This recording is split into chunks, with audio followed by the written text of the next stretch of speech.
In all of life, there are sequential stages of growth and development. A child learns to turn over, to sit up, to crawl, and then to walk and run. Each step is important, and each one takes time. No step can be skipped. This is true in all phases of life, in all areas of development.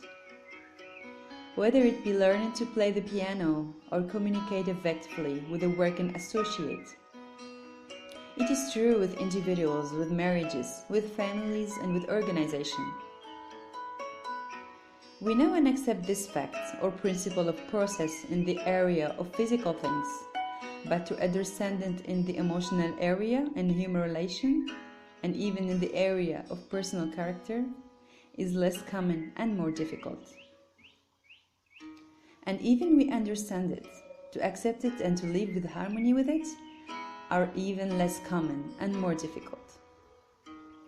Consequently, we sometimes look for a shortcut, expecting to be able to skip some of these vital steps in order to save time and effort, and still reap the desired result.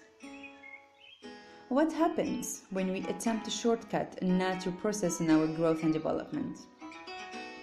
If you are only an average tennis player but decide to play at a higher level in order to make a better impression, what will be the results?